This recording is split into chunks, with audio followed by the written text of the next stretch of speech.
Welcome to the latest episode of Don't Work with Tossers, the podcast that will help you rid tossers from your life and improve your work-life blend with some great business tips and life lessons. And today I want to welcome my friend Phil Fraser.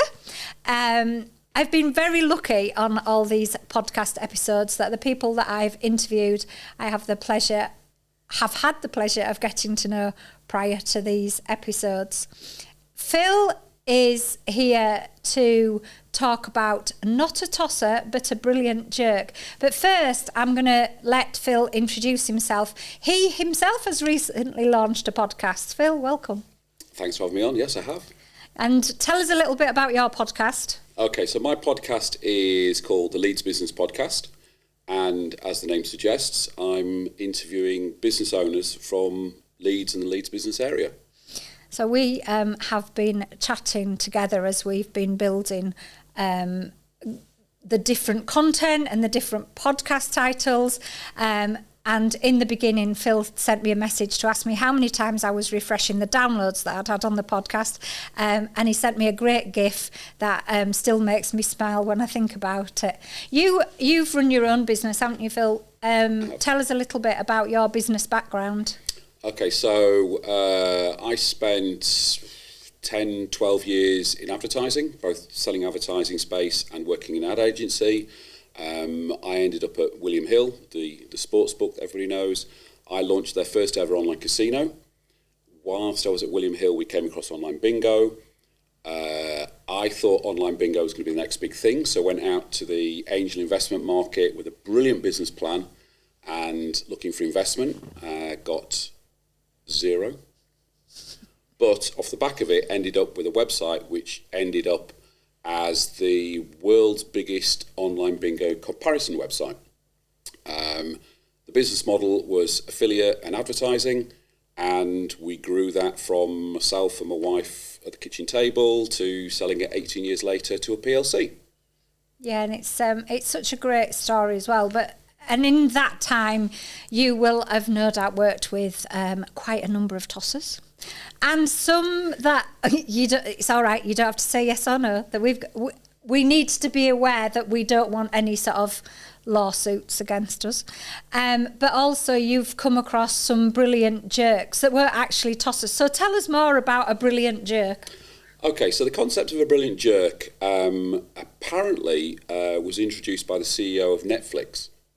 And he talked about brilliant jerks within a presentation he did about their business culture. The simple definition of a brilliant jerk is somebody who is usually quite good at their job, or perhaps very good at their job, but the negative effect they have on the rest of the business, for various reasons, ends up with them being a brilliant jerk. Yeah, not really benefiting the business. Though they might be benefiting it in one way, they're not benefiting it in another. And you have a list of points, haven't you, that to look for. Yep. If you want to share them. I know you've got them typed. I've typed them up so that I don't forget any. So, have you got any of the following employees in your business? So, 10 things you've got to look out for. Number one, they have to have the last word in every conversation. For older people, look out for Columbo endings. Number two, they see issues as black and white. There's no grey. Number three, they know the answer to everything. Number four, they habitually complain about other team members or customers. Number five, they truly believe they are the smartest person in the room. Number six, they never say, I made a mistake or I'm sorry. They blame others and external factors for everything and don't take responsibility for anything. They criticise the boss. Number nine, they vehemently ignore any feedback or any suggestion as to how they could improve. And number 10, everything is too much of an issue or a problem. Now, that's not... Now, there is a caveat. I know business owners like that. I was reading that thinking, well, that sounds like me.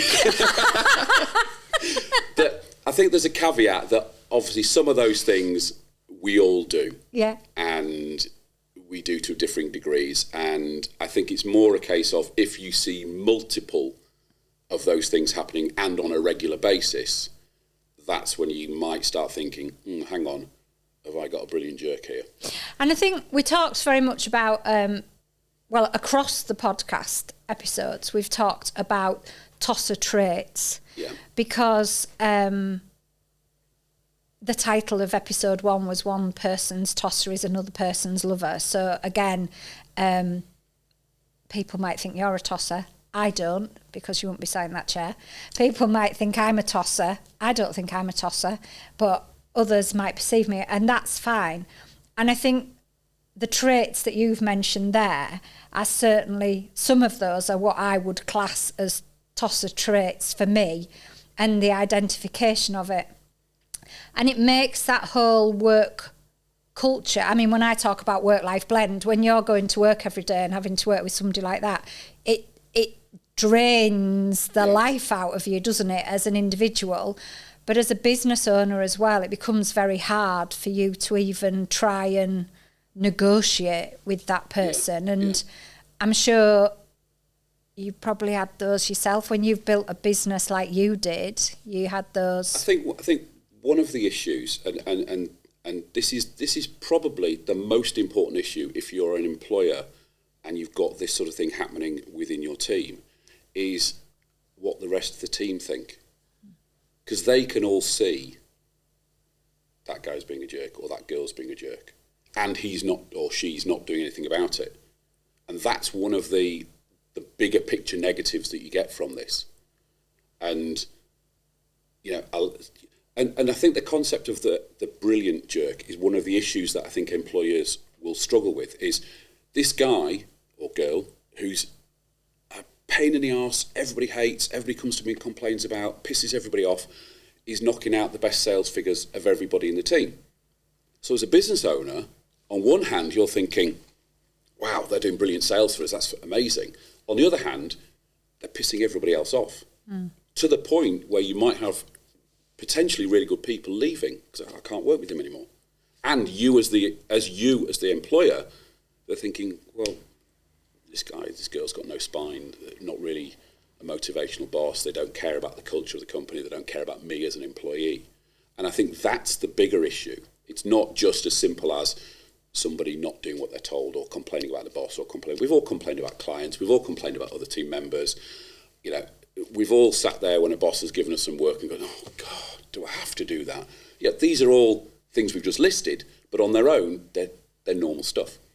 But if the employer isn't, and this is happening with, you know, lots of this stuff is happening with one person, and the rest of the team see you not doing anything, that's where the issue comes. And I think also the other thing with that is it creates a toxic environment, as you say, and you lose some good staff because of it, and the workforce, then the staff that you're left with become demotivated.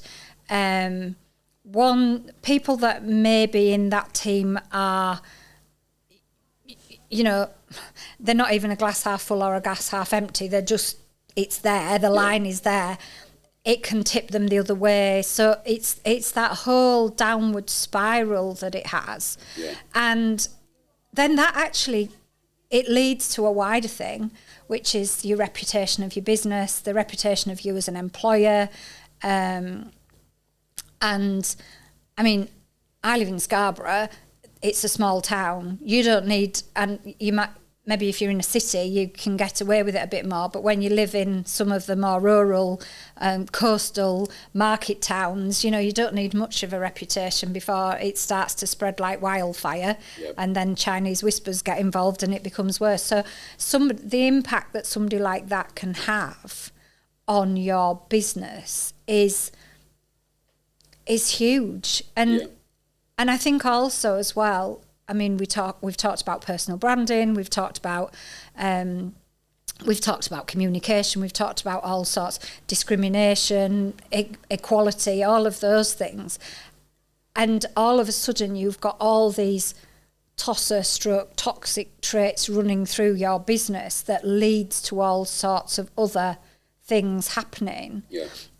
And the work that you do as a business sounding board is a little bit like similar to what I do. You work with larger businesses than the ones that I work with, micro and the smallest of smalls. But then from a business sounding board point of view, for you to step in when they're not necessarily at crisis point, but you don't, it's more often than not we get invited in to work with somebody because it's not because they're doing it really well and they're having fun and it's all great, is it? There's usually some issue going on. But from your point of view, it's then hard, isn't it, to then unpick a lot of that. I mean, is that something that you found with the work you do as a... I think the issue is, it's nobody's ever said when they've got rid of a bad employee, and I'll use the word bad in the broadest, when they've got rid of a tosser. Yeah. Nobody's ever said the day after, oh, I timed that right, didn't I? They always, the day after, will go, geez, I wish I'd done that a week ago, 3 months ago, a year ago.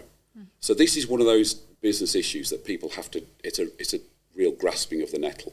But the day after you do it, and you get rid of that tosser, or that brilliant jerk, I can guarantee the atmosphere in the team, the business, everybody will shoot through the roof. Because by the time you've grasped that nettle, everybody else knows it's a problem anyway. And when that nettle has been grasped and that person goes, it's fantastic. It really, really is. So you have to grasp that nettle. And I think sometimes, depending on how you've come at your business startup or you're building your business and your strengths as a business owner or as a business owner / employer, because let's be fair, you might have started a business from nothing. You and Jane, for example, at the kitchen table, you take on your first couple of members of staff and you discover that you're absolutely rubbish at employing people, because that does happen. Absolutely. That quite often, if you haven't got that ability, that sort of ability and capability of grasping that nettle, then these things can go on and on and on, and then you take on another member of staff because you think, oh, well, we need somebody else to help us with this. And actually you don't. What you need to do is you need to get rid of that person first, because what you might find is you don't need 3 members of staff, because when you've got rid of that one person, you maybe only need 1 member of staff that's doing the job properly. Correct. And I think this, I've seen where people have started that business and they have got an issue with a staff member. Often it rolls on because they just can't face it. They've got ostrich in their blood and they'd rather bury their head in the sand and not have to deal with it. They maybe don't like conflict. They maybe don't like, change. They don't like all sorts of different things that they don't like or face. And this, for me, is one of the issues when you're starting a business, that actually if you don't have some of that business knowledge and understanding, or the balls basically, then it can not be the best idea for you to take on staff members. And I've worked with a few freelancers who have said to me, freelancers or business owners that have got no employees, and they've said, well, I'm going to take on my first member of staff. And I've actually challenged them and said, do you think that that's the best thing for you to do? Because having got to know them, that as a person, it may be that they can't cope with that employing. And as we all know, once we've taken on an employee, we have to pay them over paying ourselves. And you can find yourself resenting the best employee if you've got a bit of a cash flow issue. So you're certainly going to come to resent a brilliant jerk. If you end up in that scenario, if you end up, employee number 1 or 2 or 3, and they are doing their job well, but are a brilliant jerk, that really is let's say, use salesperson because it's the easiest example. You've got a salesperson who's bringing in 60% of the revenue of your startup that's 2 years old. That's a really difficult decision to say, right, I'm going to get rid of that person. it's really, really hard. It does go back to how you employ, and people talk about company culture and all that stuff, which again is difficult to establish as a startup. We all know as a startup, it's like just, you do everything, then you slice off a bit of you to one person, then you slice off a bit of you to another person. And at that point, you're thinking, geez, I've only got 500 jobs now to do, not 1,000. But then to pedal backwards and go, actually, this person's a jerk, and I've got to take those, do the maths, 250 things back off them. It is tough. It is tough. So it's a question of, and I've been there. I remember recruiting employee number 1, employee number 2, and employee number 3. And at the time, it's just I need a pair of hands. I needed a web developer. Here's a web developer. I needed a content writer. Here's a content writer. And later on, then you go, oh, maybe they're not the right content writer or not the right web developer.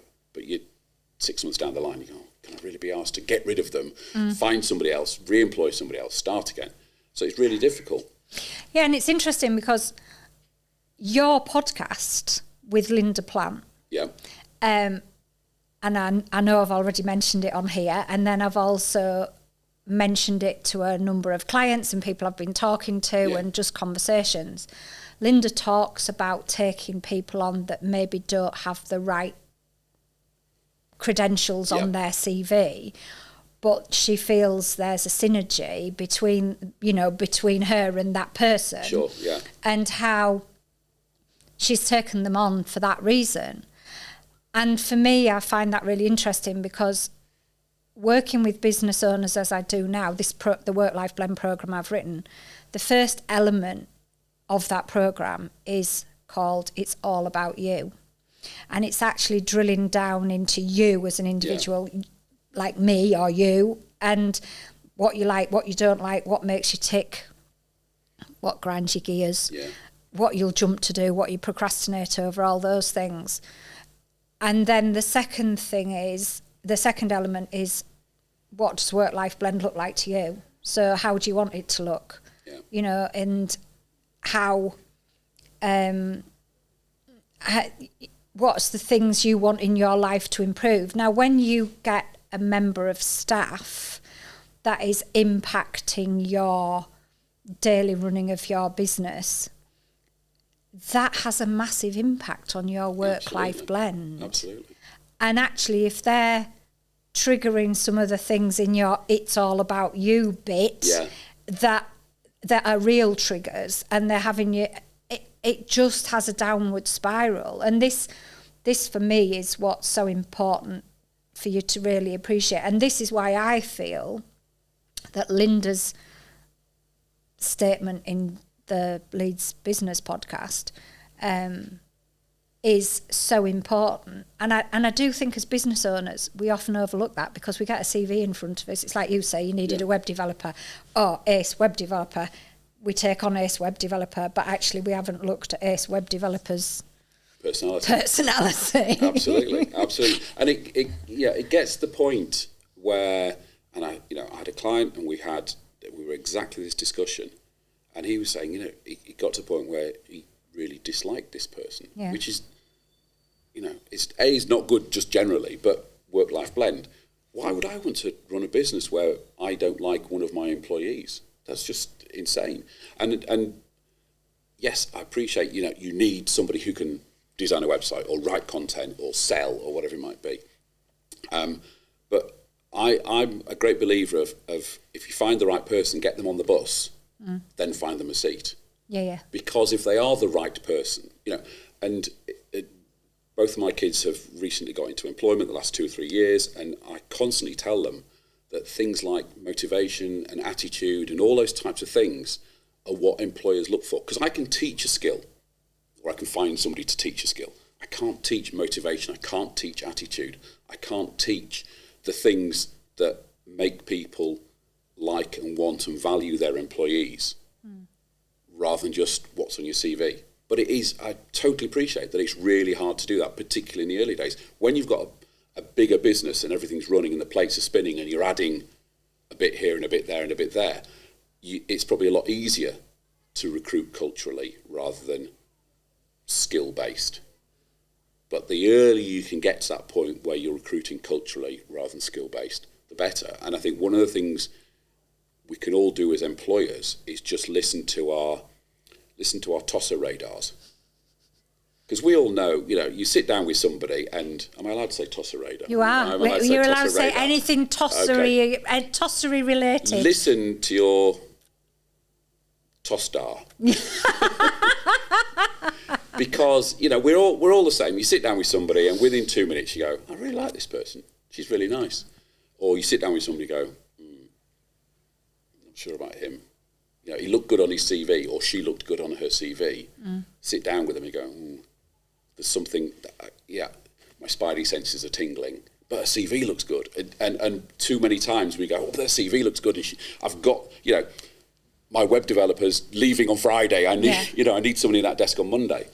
We do it. The more you do that, the less you are going to end up with somebody who will end up being a brilliant jerk. However, and this is another thing that's worth bearing in mind, people can develop into being a brilliant jerk. You're not necessarily recruiting a brilliant jerk. They might be right for you and your company at the time, but they might, that list of 10 things, they might start doing that over time. It might take them 2 years to show their true colours as a brilliant jerk. Or they may not have been a brilliant jerk in the first place and they've just become one. Yeah, and is that them becoming their authentic self and they've managed to cover it up for that period of time, which, It could be, but it could also be that they were the right fit 3 years ago, but they're the wrong fit now. One of those things that I think it was point 10 was everything's like, oh God, do I really have to? When you've done it for 3 years consistently, or you've got a boss like me who say, can we change that? Can we change that? Can we change it? I've got this great new idea. And if I do that for 3 years, you may end up with a geez. So, and that might be your natural. Yeah. So the landscape might change that then creates those brilliant jerk aspects coming out. Yeah. It might not necessarily be that they're a brilliant jerk on day one, they're a brilliant jerk on day 365. Yeah. It might be they were absolutely fine for 2 years and then just, we do this, we have jobs where we're just doing the same things, and they might have got passed over for a promotion, or they might be triggered by the person who sits next to them or whatever, and then their brilliant jerkiness comes out, but they weren't like that before. So one of the things as an employer is, again, it's not black and white. You need to sit down with, if you've identified a brilliant jerk, the first thing you need to do is sit down and talk to them about what it is they're doing that is wrong, and work with them to correct that. Then if they continue, then you get into the whole legal minefield. You get an employment lawyer in and set targets, and then you can go through the whole process of, you were given these targets to correct your behaviour, you haven't, the next thing is potential redundancy, blah, blah, blah, blah, blah. And actually getting rid of a brilliant jerk, whilst it is a brilliant thing to do, and you will be so pleased, and the euphoria with you and your team will be so much, it's fantastic, but it's actually a proof of failure. I think, particularly as an employer, that maybe you've picked the wrong person, or maybe you haven't been able to manage or motivate them, or maybe you've not been able to correct it. Getting rid of any member of staff is a point of failure for an employer. But there is so much benefit to getting rid of a brilliant jerk that you've got to balance that out. You have, and thank you, Phil, so much. A lot to think about, and it's been great having you as a guest today on Don't Work with Tossers, the podcast. Thank you for having me.